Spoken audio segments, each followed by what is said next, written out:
அன்பார்ந்த நவரச கலைக்கூடத்தின் தயாரிப்பில்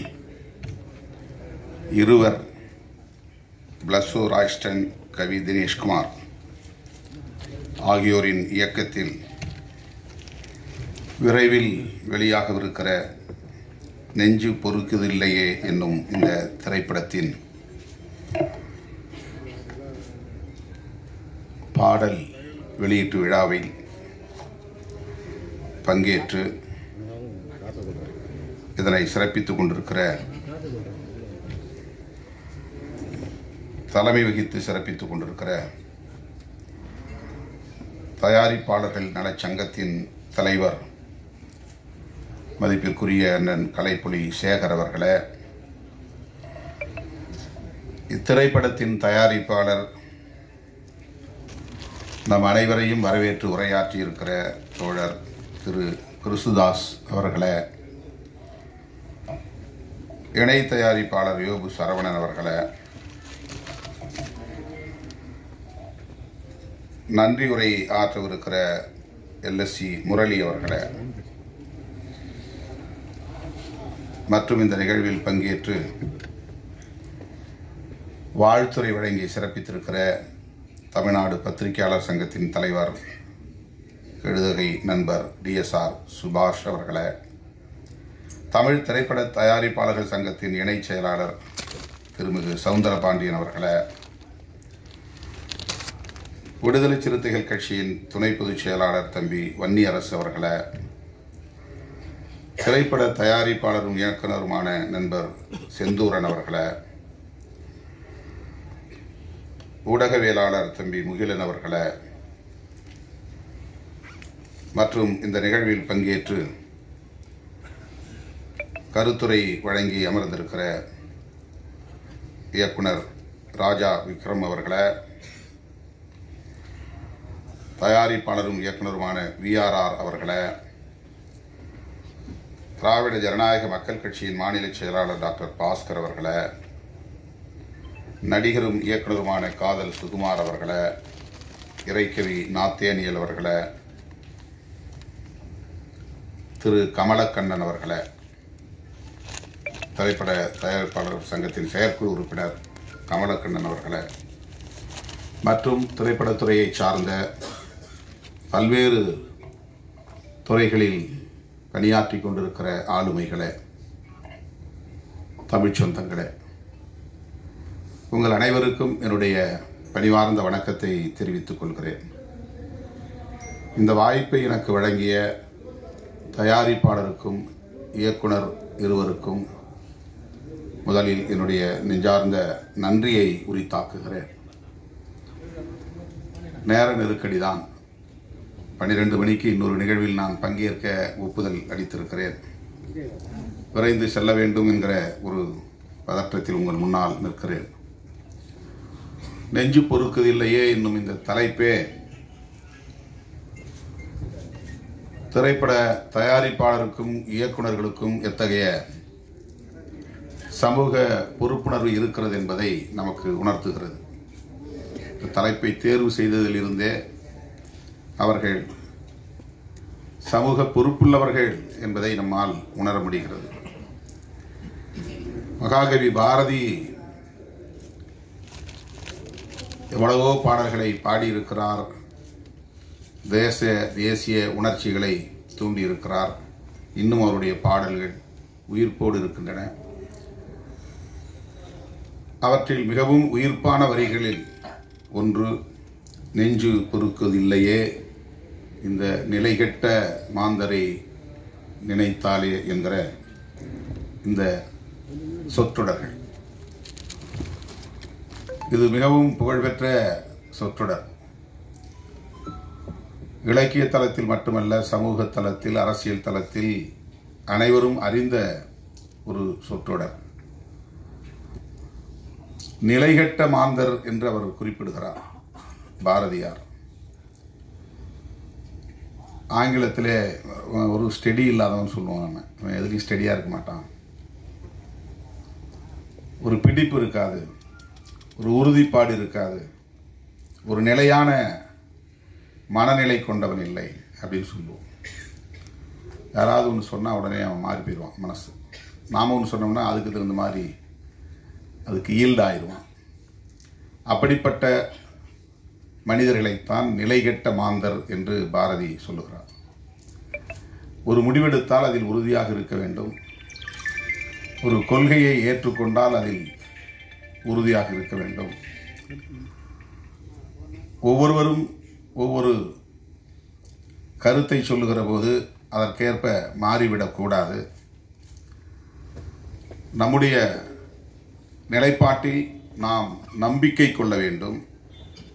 அப்படி இல்லை என்றால் அப்படிப்பட்ட மனநிலை உள்ளவர்களை நிலைகெட்ட மாந்தர் என்று நாம் புரிந்து கொள்ளலாம்.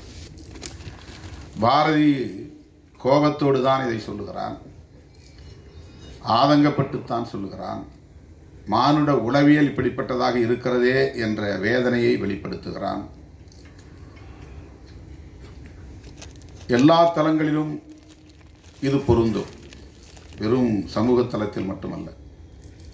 மனித இயல்பாக இது இருக்கிறது. தமிழர்களுக்கு மட்டுமல்ல, உலகம் முழுவதும் இருக்கிறது. அதனால்தான் பல்வேறு பிரச்சனைகளை நாம் எதிர்கொள்ள நேரிடுகிறது. அப்படி மகாகவி எந்த பொருளில் ஆதங்கப்பட்டானோ, தன்னுடைய வேதனையை வெளிப்படுத்தக்கூடிய இந்த வரிகளை பதிவு செய்தானோ, அதை உள்வாங்கிக் கொண்டு அதே உணர்வோடு அதே ஆதங்கத்தை வெளிப்படுத்தக்கூடிய வகையில் சமூக பொறுப்புணர்வோடு இயக்குநர்களும் சரி தயாரிப்பாளரும் சரி ஒன்றாக கூட்டு சேர்ந்து இதை உருவாக்கியிருக்கிறார்கள். இயக்குனர் பேசும்போதும் தயாரிப்பாளர் பேசும்போதும் ஒன்றை சொன்னார்கள், எங்களுக்கு எந்த வணிக நோக்கமும் இல்லை. ஒரு படம் எடுத்தாலும் அது சமூகத்திற்கு நலம் பயக்கக்கூடியதாக இருக்க வேண்டும். அது கிறிஸ்துதாஸ் அவர்களின் ஒப்புதல் வாக்குமூலம். அதே போல இங்கே ராய்ஸ்டன் பேசுகிற போது சொன்னார், அடுத்த வாய்ப்பு எனக்கு கிடைக்கிறதோ கிடைக்கவில்லையோ, ஒரு படம் நாங்கள் எடுத்தாலும் அந்த படம் ஒரு சோஷியல் மெசேஜ் கன்வே பண்ணக்கூடியதாக இருக்க வேண்டும், சமூகத்திற்கான ஒரு செய்தியை சொல்லக்கூடியதாக இருக்க வேண்டும், அதுதான் எங்களுடைய நோக்கம் என்று அவர் இங்கே தன்னுடைய உணர்வுகளை வெளிப்படுத்தினார். ஆக இந்த படத்தை தயாரித்திருக்கக்கூடிய அனைவருமே, உருவாக்கி இருக்கக்கூடிய அனைவருமே, இதில் ஈடுபட்டு பணியாற்றி இருக்கக்கூடிய அனைவருக்குமே இந்த சமூகத்தில் ஒரு முற்போக்கான மாற்றம் நிகழ வேண்டும், நல்ல மாற்றம் நிகழ வேண்டும் என்கிற ஒரு கவலை இருப்பது வெளிப்படுகிறது. இளம் தலைமுறையினருக்கு இப்படிப்பட்ட ஒரு பொறுப்புணர்வு இருப்பது நமக்கு நம்பிக்கையை தருகிறது. அதற்காக முதலில் உங்களை நான் பாராட்டுகிறேன். உங்கள் உணர்வுகளையும் உங்களுடைய பொறுப்புணர்வுகளையும் உங்களுடைய பார்வையையும் நான் பாராட்டுகிறேன். அது ஒரு நல்ல கிளியர் மெசேஜ். லவ் என்பது உலகம் முழுவதும் திரைப்படங்களுக்கான ஒரு கருப்பொருள். தமிழ் திரைப்படத்திற்கு மட்டுமல்ல, உலகம் முழுவதும் எல்லா திரை உலகங்களும் காதலை மையப்படுத்தி பல்லாயிரக்கணக்கான திரைப்படங்கள் படைக்கப்பட்டிருக்கின்றன, வெளிவந்திருக்கின்றன. இன்னும் இது கருப்பொருளாகவே இயங்கிக் கொண்டே இருக்கும். இன்னும் பல ஆயிரம் படங்கள் வந்து கொண்டே இருக்கும். அவ்வளவு பெரிய ரிசோர்ஸ் லவ் என்பது. அதை ஒவ்வொரு கோணத்தில் ஒவ்வொருவரும் பார்க்க முடியும். அதற்கு ஒரு மல்டி டைமென்ஷன் இருக்கிறது. காலத்திற்கேற்ப அதை வெவ்வேறு கோணங்களில் நாம் பார்க்க முடியும், மக்களிடத்தில் அதை காட்ட முடியும். இவர்கள் அந்த காதலை வணிக பொருளாக பார்க்காமல் சமூக மாற்றத்திற்கு பயன்படுத்தக்கூடிய ஒரு கருவியாக, ஒரு உந்து சக்தியாக பயன்படுத்த வேண்டும். சமூகத்தில் இருக்கிற யதார்த்த நிலைதான். அதை எப்படி முற்போக்கு பார்வையோடு பொருத்தி மக்களிடத்திலே வெளிப்படுத்துவது, காட்டுவது என்கிற அந்த முயற்சியில் ஈடுபட்டு இருக்கிறார்கள். காதல் மனிதன் தோன்றிய காலத்திலிருந்து இருக்கிறது. மனித குலத்துக்கு மட்டுமல்ல, எல்லா உயிரினங்களிடமும் இருக்கிற ஒரு உணர்வு. அது ஒரு எமோஷன், அது ஒரு சென்டிமெண்ட், அது ஒரு இயல்பான பண்பு. அது வலிந்து யாராலும் உருவாக்க முடியாது. காய் எப்படி கனிகிறது, அது ஒரு இயல்பான பண்பு, அதுதான் இயங்கியல். அதை போல காதல் என்பதும் ஒரு இயங்கியல் பண்பு, அது ஒரு டயலெக்டிக் கேரக்டர். அது யாரும் ஆர்டிஃபிஷியலாக உருவாக்க முடியாது. ஒருத்தன் வந்து நல்லா நீட்டாக ட்ரெஸ் பண்ணிட்டானாக்கா அவன் உடனே காதலிக்கப்படுவான்னு அர்த்தம் கிடையாது. ஒரு பெண் நல்ல அழகாக தன்னை தோற்றப்படுத்திக் கொள்கிறாள் என்பதனால் அவளை எல்லோரும் காதலிப்பார்கள் என்று பொருள் அல்ல. தோற்றம் அதிலே முக்கியமானதல்ல. காதல் என்பது மிகவும் ஆழமான ஒரு உணர்வு, நுட்பமான ஒரு உணர்வு, அது ஒரு இயங்கியல் பண்பு. ஆனால் அது எத்தகைய பிரச்சனைகளை சமூகத்தில் ஏற்படுத்துகிறது, எத்தகைய தாக்கத்தை ஏற்படுத்துகிறது, காதலிக்கிற போது என்ன பிரச்சனைகள், காதலித்த பிறகு திருமணம் நடந்த பிறகு என்னென்ன பிரச்சனைகள், இவை எதன் பின்னணியில் நிகழ்கின்றன, இவற்றை நம்மால் தொகுத்து பார்க்க முடியாது. நாம் பிரச்சனைகளுக்குள்ளேயே ஓடிக்கொண்டிருப்போம். கலைஞர்களால் தான், படைப்பாளர்களால் தான் வெளியில் இருந்து அதை நுட்பமாக கவனித்து அதை எந்த கோணத்தில் மக்களிடத்திலே உருவகப்படுத்தி காட்ட முடியும் என்கிற ஆற்றல் உண்டு. அப்படித்தான் இன்றைக்கு இயக்குனர்கள் இதை போஸ்ட் மேரேஜ் என்கிற அடிப்படையிலே காதலுக்கு பிறகு, திருமணத்திற்கு பிறகு அவர்கள் எதிர்கொள்ளக்கூடிய ஒரு சமூக பிரச்சனையை மையப்படுத்தி, எல்லோரும் ஏற்கனவே பேசியிருக்கிறார்கள் என்றாலும் கூட ஆணவ கொலைகள் குறித்து நாங்கள் ஒரு புதிய கோணத்தில் இதை மக்களுக்கு சொல்ல விரும்புகிறோம். அதுதான் இந்த படம் என்று குறிப்பிட்டிருக்கிறார்கள். படம் பார்த்த பிறகுதான் நமக்கு தெரியும். இதை ஆணவ கொலை என்று நாம் சொல்லுகிறோம். ஆங்கிலத்தில் ஹானர் கில்லிங் என்று சொல்கிறார்கள். ஹானர் என்பது கௌரவம் என்று தமிழ்படுத்துகிறோம். அதனால் கௌரவ கொலைகள் என்று நீண்ட காலம் சொல்லப்பட்டு வந்தது. இதில் என்ன கௌரவம் இருக்கிறது? நான் முதலில் இதை பற்றி எழுதுகிற போது இதை வரட்டு கௌரவ கொலைகள் என்று எழுதினேன். இது கௌரவ கொலைகள் இல்லை, வரட்டு கௌரவ கொலைகள், அப்படிதான் நான் அதை எழுதிக்கிட்டு இருந்தேன். False prestige. இது வரட்டுத்தனமான ஒரு கௌரவம். நான் பெற்ற பிள்ளையை விட 10 மாதம் சுமந்து ஈன்றெடுத்து பாலூட்டி தாளாட்டி சீராட்டி வளர்த்த பிள்ளையை சாதிக்காக, சமூகத்திற்காக அவன் என்ன நினைப்பானோ, இவன் என்ன நினைப்பானோ, ஊர் என்ன சொல்லுமோ என்று உருவாக்கி வைத்திருக்கிற ஒரு ஈகோ பெற்ற பிள்ளையை கூட கொடூரமாக படுகொலை செய்யக்கூடிய அளவுக்கு உந்தி தள்ளுகிறது. அந்த கௌரவம் எப்படி சரியான கௌரவமாக இருக்க முடியும்? எனவே அது ஃபால்ஸ் பிரஸ்டீஜ். அது ஒரு வரட்டு கௌரவம். வரட்டு கௌரவத்திற்காக பெற்ற பிள்ளைகளை கூட படுகொலை செய்கிறார்களே என்கிற ஒரு வழி நமக்கு இருக்கிறது. அதை ஆணவ கொலை என்று இப்போது அழைக்கிறோம். விடுதலை சிறுத்தைகளின் பொதுச் செயலாளர் ரவிக்குமார் இந்த சொல்லாடலை முதலில் பயன்படுத்தினார். இன்றைக்கு எல்லோரும் நாம் பயன்படுத்துகிறோம். ஆணவ கொலை. கொலை பல வகை இருக்கிறது. மெர்சி கில்லிங் இருக்கிறது, கருணை கொலை இருக்கிறது. 100 வயசு ஆகி போச்சு, ஆனால் சாக மாட்டேங்கிறார். அவரால் எழுந்திருக்க முடியல, படுக்கையிலே மலஜலம் கழிக்கிறார், சுத்தம் செய்ய முடியல, உணவும் சரியாக உள்வாங்கலை, ஆனால் உயிர் கிடக்கு. அந்த காலத்தில் இந்த மாதிரி இருக்கிறவங்கள முதுமக்கள் தாழின்னு ஒன்று கண்டுபிடிச்சு பெரிய பானைக்குள்ளே அவங்கள உயிரோட வச்சு அப்படியே மண்ணுக்குள்ளே புதைச்சிடுவாங்க. கருணை கொலை அது. ஏன்னா அவங்க சாக மாட்டாங்க, இயற்கையாக சாக மாட்டாங்க. அப்போல்லாம் இந்த மாதிரி ஊசி போட்டு கொள்வது, மருந்து கொடுத்து கொள்றதும் இல்லை. உயிரோடு இருப்பாங்க, ஆனால் ஒரு பானைக்குள்ளே வச்சு மூடிடுவாங்க. இன்றைக்கும் கிராமப்புறங்களில்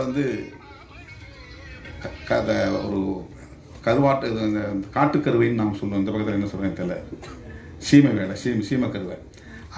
அந்த காயை அரைச்சி தலையில் தடவினாங்கன்னா கொஞ்ச நேரத்தில், ஒரு 2 மணி நேரத்தில் அவங்க ஜன்னி மாதிரி பிடிச்சி இறந்துருவாங்க. ஏன்னா அவங்க சாகவே 90 வயசாச்சு, 100 வயசாச்சு, ஒன்றுமே பண்ண முடியல, அவங்கள வச்சு பராமரிக்கவும் முடியல.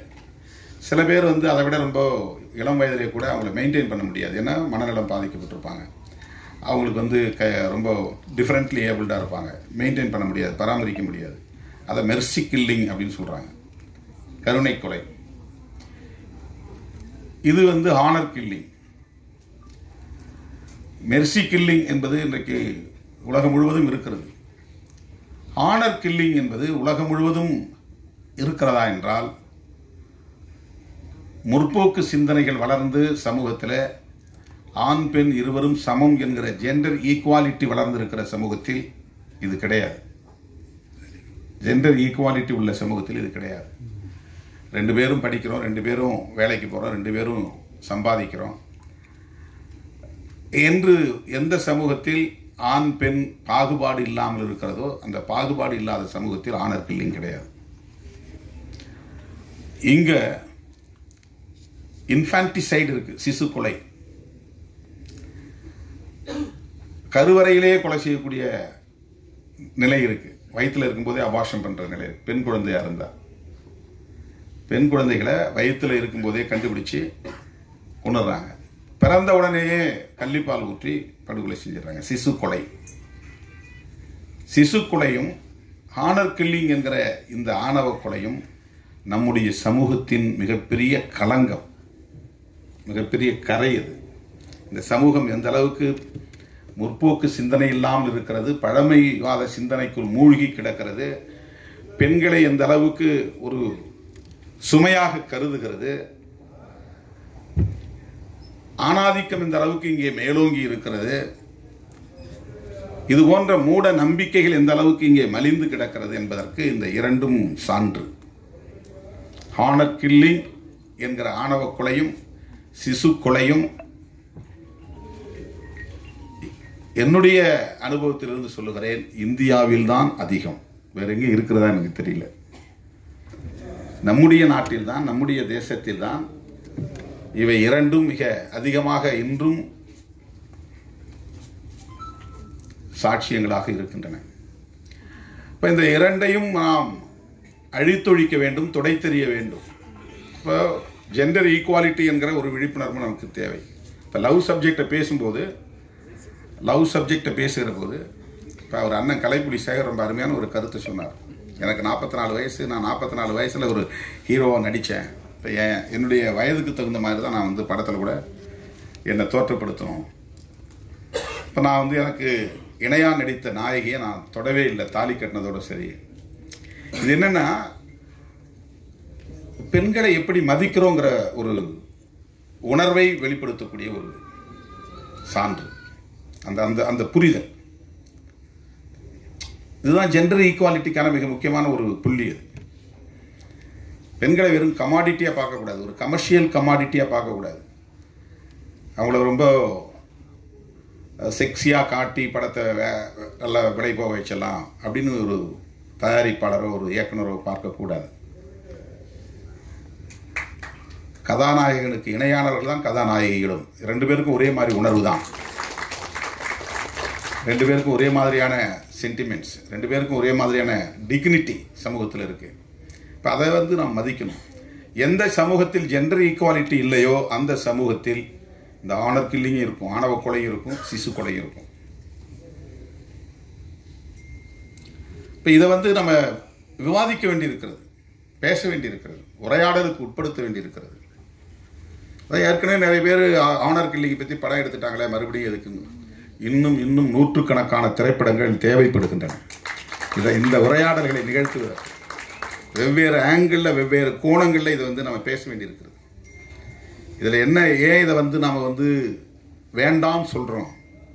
இப்போ பெற்றவங்களை கேட்டால் அவங்க சைட்லேருந்து இப்படி திரைப்படங்கள் சொல்கிறவங்க இருக்காங்க, நீ பெண்ணை பெற்றுப்பாரு, வளர்த்துப்பாரு, அப்போ தான் உனக்கு தெரியும்.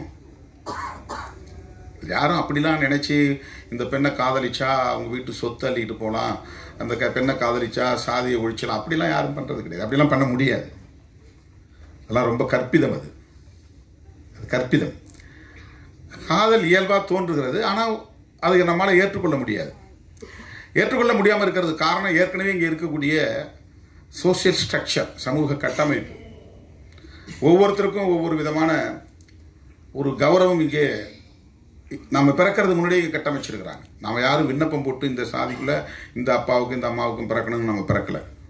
நம்ம ஒரு சிசுவாக பிறக்கிறோம், இந்த சமூகம் முத்திர குத்துது. பிறந்த உடனே ஒரு பிராண்ட், இவன் இந்த ஏரியாவில் பிறந்திருக்கிறான், இவன் என்ன சமூகத்தில் பிறந்திருக்கான், நீ இந்த சமூகம் தான். அவன் விருப்பம் இல்லாமலே அவனுக்கு ஒரு முத்திரை இந்த சமூகம் குத்துகிறது, இந்த சாதி என்று முத்திரை குத்துகிறது. இப்போ சாதி தொடர்பான ஒரு கௌரவம், இங்கே ஒரு வரட்டு கௌரவம் இங்கே கட்டமைக்கப்பட்டிருக்கு. இப்போ அது உடையாமல் இதெல்லாம் தடுக்க முடியாது. அவங்களுக்கு ஒரு சோஷியல் இன்செக்யூரிட்டி இருக்குது. அவங்க என்ன நினைக்கிறாங்க, வேலைக்கு போகிறதாலும் குழைச்சி பழைக்கக்கூடியவங்களாக இருந்தாலும் பக்கத்தில் இருக்கிறவங்க அக்கத்தில் இருக்கிறவங்க நம்ம குடும்பத்தை கேவலமாக பேசுவாங்களே அப்படின்னு அவங்க ஃபீல் பண்ணுறாங்க. அவங்க ஏன் பெத்த பிள்ளையை கொல்ல வேண்டிய தேவை இருக்குது, ஏன் தேடிட்டு போய் கூலிப்படையை வச்சு கொலை செய்கிறாங்க? அவங்க மத்தியில் உருவாக்கி வைத்திருக்கிற ஒரு பிரம்மை, சாதி தொடர்பான, சமூகம் தொடர்பான, குடும்பம் தொடர்பாக இந்த சமூகம் ஏற்கனவே ஒன்றை உருவாக்கி வைத்திருக்கிறது, கட்டமைத்து வைத்திருக்கிறது. அது அவங்களுக்கு ஒரு இன்செக்யூர் ஃபீலிங், ஒரு பாதுகாப்பற்ற உணர்வை தருகிறது. இது என்னுடைய கௌரவ பிரச்சனை, இந்த சாதிக்காரனோட என் பிள்ளை ஓடிட்டா. ஒரே சமூகத்துக்குள்ளே காதலிச்சு ஓடினா கூட அதை கௌரவ குறைவாக நினைப்பாங்க. ஒரே சமூகத்துக்குள்ளே, சாதி மட்டும் கிடையாது, ஒரே சமூகத்துக்குள்ள, ஒரே சாதிக்குள்ள, ஒரே தெருவுக்குள்ளே காதலிச்சு ஓடினா அவனை இழுத்துட்டு ஓடிட்டாவ. அப்போ கூட அவன் இழுத்துட்டு ஓடிட்டானே யாரும் சொல்ல மாட்டாங்க. சமூகத்தில் யதார்த்தமாக இருக்கிறதே பெண்களை தான் இழிவாக பேசுவாங்க. அவனை இழுத்துட்டு ஓடிட்டாவ. அவங்க அரேஞ்சு மேரேஜ் இல்லை, விருப்பப்பட்டு ஒருத்தருக்கு ஒருத்தர் பார்த்து, சாதகம் பார்த்து, பொருத்தம் பார்த்து திருமணம் நடந்தால் தான் மரியாதை. சாதகம் பார்க்காம, பொருத்தம் பார்க்காம, ஒருத்தருக்கு ஒருத்தர் குடும்பத்தை போய் விசாரிக்காம பையனும் பொண்ணும் முடிவு பண்ணிட்டாக்க அவ்வளவு பழியும் பெண் மேலே தான் விடும். ஓடி போயிட்டா, ஒருத்தனை இழுத்துக்கிட்டு ஓடி போயிட்டா. இது சாதி விட்டு சாதி தான் நிகழ்கிறது இல்லை, ஒரே சமூகத்துக்குள்ளே நிகழும். எனவே இது எதனால் நிகழ்கிறது? இந்த சமூகம் நமக்கு ஒரு ஏற்கனவே ஒரு பிரம்மையை இங்கே கட்டமைத்திருக்கிறது. இதுதான் உன்னுடைய சமூக கௌரவம், சாதி கௌரவம், உன் குடும்ப கௌரவம் என்ற ஒரு நிலையை ஏற்படுத்தி அந்த மேல் கட்டுமானம் இருக்கு பாருங்க, அந்த சூப்பர்ஃபிஷியல் ஸ்ட்ரக்சர், அந்த மேல் கட்டுமானம் இருக்கு பாருங்க. இது ஒரு மேல் கட்டுமானம் தான். இந்த மாதிரி ஒரு பிரம்மையை உருவாக்கி வைத்திருப்பது. இதை தகர்க்க வேண்டுமானால் அடிப்படையில் இருக்கிற இன்இக்வாலிட்டி என்கிற, சமத்துவமின்மை என்கிற அந்த பேசிக் ஸ்ட்ரக்சர் உடைக்கும். இது சூப்பர்ஃபிஷியல் கிடையாது. எது சாதி அடிப்படையிலான பாகுபாடு இருக்கிறதே அது சூப்பர்ஃபிஷியல் கிடையாது, மேல் கட்டுமானம் இல்லை, அது அடிக்கட்டுமானம். இப்போ அது உடையணும்னு சொன்னால் ஐடியாலஜிக்கலாக நம்ம விவாதிக்க வேண்டிய தேவை இருக்கிறது. எது சரி, எது தவறு. அப்படிப்பட்ட உரையாடல்களுக்கான ஒரு வாய்ப்பாகத்தான் இந்த திரைப்படங்களை நாம் பார்க்கிறோம். அந்த விஷன் இருக்கிற இயக்குநர்களால் தான் அதை படைக்க முடியும். ஒரு ரேடிக்கல் திங்கிங் இருக்கணும், ரேடிக்கல் தாட்ஸ் இருக்கணும், ஒரு முற்போக்கான சிந்தனை என்பது இருக்கணும். ராய்ஸ்டன் பேசியதிலிருந்தும் கிறிஸ்தாஸ் பேசியதிலிருந்தும் அவர்கள் நல்ல முற்போக்கான சிந்தனையாளர்கள் என்பதை நம்மால் புரிந்து கொள்ள முடிகிறது. எல்லாம் பாருங்க, மதம் கடந்து ஒருத்தர் ரகுமான், ஒளிப்பதிவாளர் முஸ்லீம், தயாரிப்பாளர் கிறிஸ்தாஸ், தினேஷ், கவி தினேஷ், ஒரு அடையாளத்துக்கு சொல்றேன். ஆனா அவங்கள்ட்ட அது கிடையாது. இப்ப நம்ம சொன்னாதான் அது புரியும். அவங்க அப்படி பார்த்து சேர்ந்துக்க மாட்டாங்க. இதெல்லாம் எதனால முடிகிறது? நம்மகிட்ட ஒரு நல்ல சிந்தனை, ஒரு போக்கான சிந்தனை, சமத்துவ சிந்தனை, ஜனநாயக சிந்தனை இருப்பதனால்தான் இணைந்து செயல்பட முடிகிறது. திரைப்படங்கிறது பல ஆளுமை உள்ளவர்கள், பல திறமை உள்ளவர்கள் ஒன்று சேர்ந்து உருவாக்கக்கூடிய ஒன்று. அதில் தயாரிப்பாளர்கள் படக்கூடிய தொல்லையை பற்றி சவுந்தரபாண்டியன் அவர்கள் சொல்லிக் கொண்டிருந்தார். அண்ணன் கலைப்புலி சேகர் அவரும் சொல்லிக் கொண்டிருந்தார். மற்றவர்கள்லாம் அவங்களுக்கான சம்பளத்தை வாங்கிக்கிட்டு தான் வேலையை செய்கிறாங்க. நாங்கள் மொத்தத்தையும் போட்டுட்டு காத்துக்கிட்டு உட்காந்துருக்கணும். அது டிஸ்ட்ரிபியூஷனுக்கு பிறகு எங்களுக்கு கிடைச்சாலும் உண்டு, கிடைக்கலாம் உண்டு. நஷ்டம் ஏற்பட்டாலும் அந்த நஷ்டத்தை ஏற்றுக்கிறதுக்கு யாரும் தயார் இல்லை. இசையமைப்பாளர்னா அவருக்கு என்ன தொகை கொடுத்துட்றோம், டைரக்டர்னா அவருக்கு என்ன தொகையை கொடுத்துட்றோம், ஹீரோ என்னவோ அவருக்கு கொடுத்துட்றோம், ஹீரோயினுக்கு எவ்வளவோ கொடுத்துட்றோம், எல்லாத்துக்கும் போயிடுது. அதுக்கப்புறம் தான் அவங்க வேலைக்கே வராங்க, ஃபீல்டுக்கே வராங்க. ஆனால் படம் ரெடி ஆகி சென்சாருக்கு போய் ரிலீஸ் ஆகி அது டிஸ்ட்ரிபியூட்டரை வாங்கி அவங்களுக்கும் தயாரிப்பாளர்களுக்கும் அதுக்கு பிறகுதான். இப்போ இந்த பிரச்சனையை யார் பேசுறது அப்படின்னு கேட்டார். அதுக்கு தான் நாங்கள் இருக்கிறோம். எங்களுக்கு நீங்கள் அதை சொல்லணும், எங்களுக்கு அது தெரியாது. டிஎஸ்ஆர் சுபாஷ் சொன்ன மாதிரி இந்த பிரச்சனைகள் எல்லாம் அவர் ரொம்ப அருமையாக சொன்னார். திருவள்ளுவர் படத்தை அது பேட்டர்ன் ரைட் பண்ணுற மாதிரி பண்ணணும். நிறைய விஷயங்கள் இன்னும் பேசப்பட வேண்டிய, உரையாடலுக்கு உட்படுத்த வேண்டிய பிரச்சனைகள் நிறைய இருக்கிறது. திரைத்துறையிலே பிற்போக்குவாதிகளின் கை ஓங்கிவிடக்கூடாது, சனாதன சக்திகளின் கைகள் ஓங்கிவிடக்கூடாது. முற்போக்கான சிந்தனையாளர்கள் வேடிக்கை பார்க்கக்கூடியவர்களாக இருக்கக்கூடாது. எனக்கு கூட சில பேர் கேட்டாங்க, உங்களுக்கு இந்த அரசியலுக்கு பொருத்தமே இல்லை, நீங்கள் ஒரு அரசியல்வாதி மாதிரியே தெரியலையே, நீங்கள் ஏன் இதுக்குள்ளே போய் சிக்கினீங்க அப்படின்னு. Well wishes. அரசு டிபிக்கல் பொலிட்டிஷியன் வந்து எப்படி இருக்கணும்னு உங்களுக்கு தெரியும். இப்போ அந்த சிம்டம்ஸ் உங்கள்கிட்ட தெரியலையே. இப்போ நாம் வேடிக்கை பார்க்குறவங்களா இருந்தோம்னா வெறும் சாதியவாதிகளும் மதவாதிகளும் மக்களை ஏய்க்கக்கூடிய சக்திகளும் தான் அரசியலில் வந்து எஞ்சுவாங்க. நாம் நுழைய வேண்டியது எல்லா இடங்களையும் நம்ம வந்து ஊடுருவ வேண்டியிருக்கிறது. அரசியல் தளமாக இருந்தாலும் கலை உலகமாக இருந்தாலும் எல்லா இடங்களிலும் ஜனநாயக சக்திகளின் கைகள் ஓங்க வேண்டும்.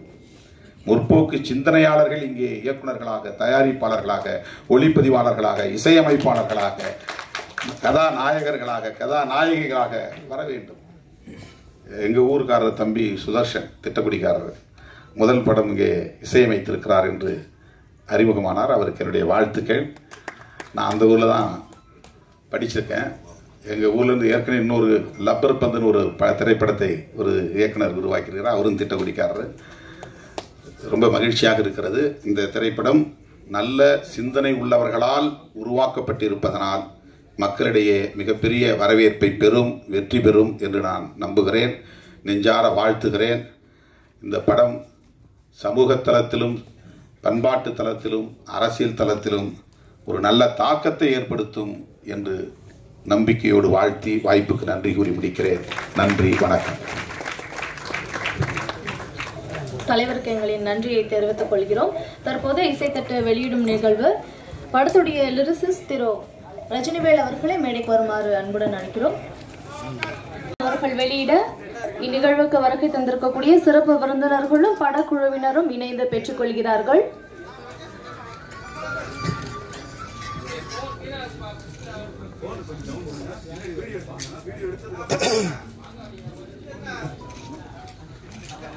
Video